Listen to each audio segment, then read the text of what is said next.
लोकसभा से रामनिवास शर्मा जी और लोकसभा हाथों सुरक्षित से हेम बाबू धनगर जी को इतनी तादाद में हम संविधान के रचयिता महामानव कहे जाने वाले बाबा साहब डॉक्टर बी.आर. अम्बेडकर जी को नमन वंदन करते हुए बहुजन समाज कहते हैं हमारे प्रदेश में हुकूमत नहीं है तो हमारे देश में हुकूमत नहीं है। आज माननीय लेकिन बहन जी वर्तमान में भारतीय जनता पार्टी की प्रत्याशियों के लिए अपील करने आ रही है आगरा की जनता से, जो कि दलितों की राजधानी है, नौ विधायक है, दो सांसद है, एक अपने मेयर है, प्रत्याशी को एक जिताओ अध्यक्ष है और बहन जी का हाथ मजबूत करो। भी है, फिर भी विकास कहीं दिखाई ये रैली नहीं रेला है, बहन जी का मेला है। देखो लाखों की तादाद में आज भीड़ आई हुई है। बहन जी को सुनने वाले आए हैं, बहन जी को चाहने वाले आए हैं। आज कोई विकास दिखाई नहीं देता है। आज बता दिया है दूसरे पार्टी के लोगों को कि ये होती है मीटिंग। मोदी जी आए थे तो पीछे की कुर्सियाँ खाली रही थी। आज देखिए पैर रखने की जगह नहीं है इस मैदान में। रैली नहीं, दोबारा कहता हूँ रैली नहीं रेला है, बहन जी का मेला है, बहुजनों का मेला है। जनता के अंदर इतना उत्साह है कि आप पूछिए मत। देखिए आती जा रही है भीड़, लोग आते जा रहे हैं और बहन जी के मेले से जुड़ते जा रहे हैं। किस्म किस्म के साम दाम दंड भेद आदि अनेकों हटकंडे इस्तेमाल करके केंद्र की सत्ता में आने की भी पूरी कोशिश में लगे, जिससे अपनी पार्टी के लोगों को हर स्तर पर काफी ज्यादा सावधान रहना है। और इस मामले में विरोधी पार्टियां अपने अपने पक्ष में हवा बनाने के लिए खासकर मीडिया, ओपिनियन पोल व सर्वे आदि का जो बड़े पैमाने पर इस्तेमाल कर रही हैं, तो उससे भी अपनी पार्टी के लोगों को बिल्कुल भी गुमराह नहीं होना है। इसके साथ ही विरोधी पार्टियों के विभिन्न रूपों में जारी किए गए इनके हवाई व प्रलोभन भरे चुनावी घोषणा पत्रों एवं वायदों आदि के बहकावे में भी अपनी पार्टी के लोगों को कतई नहीं आना है, जिन्हें ये पार्टियां चुनाव खत्म होने के बाद ज्यादातर अमल में नहीं लाती हैं। और अब दिन भर से देश की जनता का विश्वास ही टूट गया है। ये खास वजह है कि हमारी पार्टी किसी भी चुनाव में अपनी पार्टी का कोई भी चुनावी घोषणा पत्र आदि जारी नहीं करती है। वैसे भी हमारी पार्टी वह अन्य किसी भी विरोधी पार्टी तथा गठबंधन आदि के साथ मिलकर नहीं, बल्कि अकेले ही अपनी पार्टी के बलबूते पर पूरी तैयारी व दमदारी के साथ ये चुनाव है। इसके साथ ही हमने टिकट बंटवारे के मामले में भी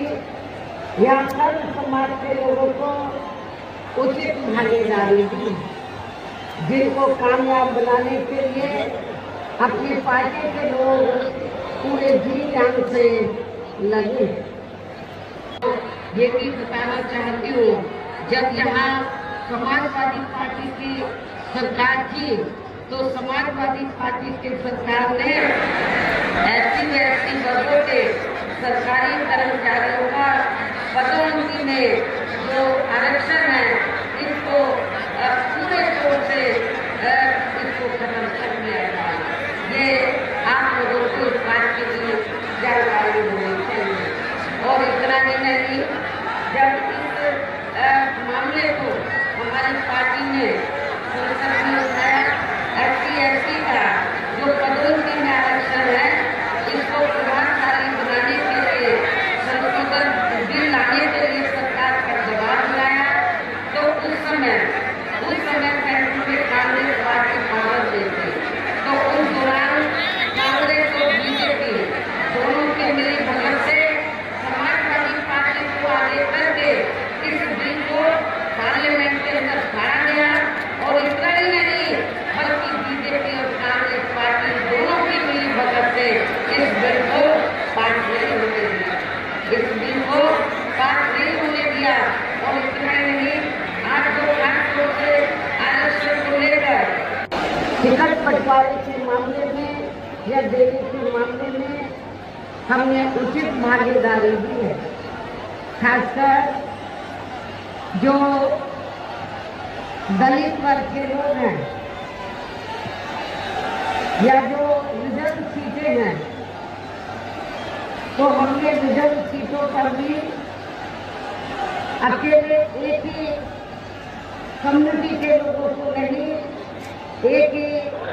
बिरादरी के लोगों को नहीं, बल्कि सूट कास्ट में जो विभिन्न जातियाँ आती हैं तो उनको हमने चुनाव लड़ने का मौका रिजर्व सीटों पर दिया है। आगरा के लोगों को ये मालूम है कि जब इस चुनाव से पहले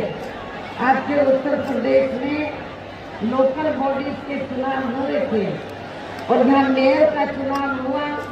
तो हमारी पार्टी ने अनुसूचित जाति में से एक वाल्मीकि समाज की महिला को मेयर के लिए चुनाव के मैदान में उतारा था। परेशान नजर आते हैं हर मामले में, हर स्तर पर हमें काफी दुखी व परेशान नजर आते हैं। इनके गलत कृषि नीतियों के कारण किसान वर्ग की आए दिन अनहोनी की रहता है। साथ ही इनके गलत आर्थिक नीतियों की वजह से देश की अर्थव्यवस्था पर भी इसका काफी बुरा प्रभाव पड़ा है, जिससे यह विशेषकर छोटे एवं मध्यम वर्ग के व्यापारी वर्ग भी काफी ज्यादा दुखी व परेशान है। और अब केंद्र में टूटती रही सरकारों की तरह ही वर्तमान भाजपा सरकार में भी यहाँ पूरे देश के गरीबी, बेरोजगारी एवं महंगाई आदि की लगातार काफी ज्यादा बढ़ रही है। देश के हर स्तर पर गहरा भ्रष्टाचार भी अभी तक खत्म नहीं हुआ है। साथ ही अपने देश की सीमाएं भी अभी तक पूरे तौर से सुरक्षित नहीं है। ये भी बड़ी चिंता की बात है। ऐसे में अब आप लोगों को देश में हो रहे लोकसभा आम चुनाव में बीजेपी, आप लोगों को आम चुनाव में कांग्रेस, बीजेपी व इनकी सहयोगी पार्टियों को भी केंद्र की सत्ता में आने से जरूर रोकना है। जिनकी गलत नीतियों व गलत कार्य प्रणाली आदि को आप लोग काफी हद तक आजमाने होते हैं, तो इनकी फसल का भी हमारी सरकार ने उचित दाम दिया है, जो अब आपको ना तो यूपी की सरकार में ना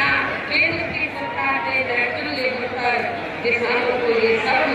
राहत मिलती हुई नजर नहीं आ रही है। इतना ही नहीं, बल्कि केंद्र में टूटती रही कांग्रेसी सरकार की तरह ही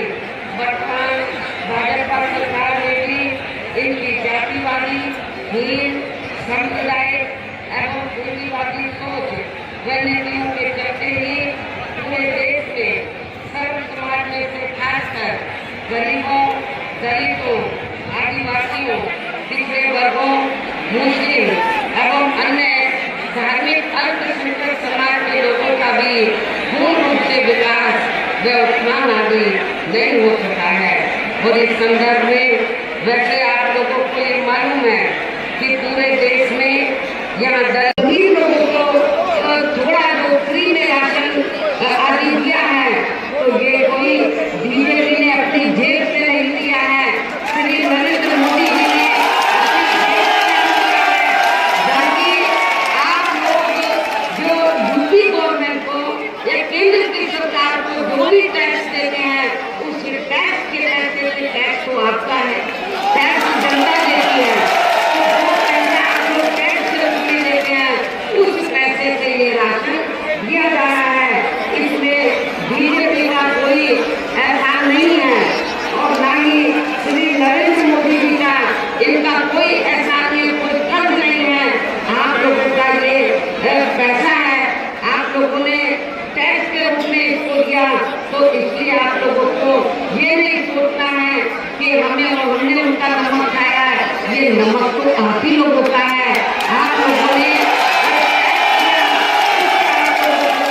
राशन आदि दिया गया है, तो इनके घटावे में आप लोगों को कभी भी नहीं आना है। लेकिन है और वैसे भी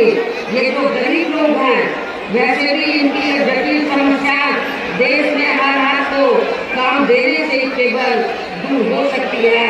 जिसकी तरफ हमारी पार्टी की बड़ी सरकार विशेष ध्यान देगी।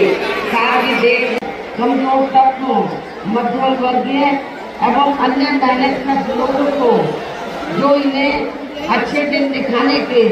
असंख्य प्रलोभन भरे वायदे किए हैं तथा अनेकों हवाई व्यापार की गारंटी अभी भी दी है, तो उनका जमीनी हकीकत में अभी तक इन्होंने लगभग 1/4 हिस्सा कार्य भी नहीं किया है, बल्कि इसके स्थान पर इनका ज्यादातर समय बताकर भी या इनके अपने चहेते रहे बड़े बड़े पूंजीपतियों एवं धरना क्षेत्रों को ही ज्यादा से ज्यादा मालामाल या धनवान आदि बनाने में तथा इन्हें हर स्तर पर छूट देने व बनाने में ही लगी गई है, जिनके अधिकांश आर्थिक सहयोग से ही ये पार्टी या अन्य पार्टियां भी अपना संगठन चलाती हैं तथा चुनाव आदि भी कराती है, जिसका काफी कुछ खुलासा बॉल की आई रिपोर्ट से भी हो जाता है। इसके साथ ही अब ऐसा लगता है कि कांग्रेस पार्टी की तरह ही बीजेपी ने भी केंद्र की तमाम सरकारी जांच एजेंसियों का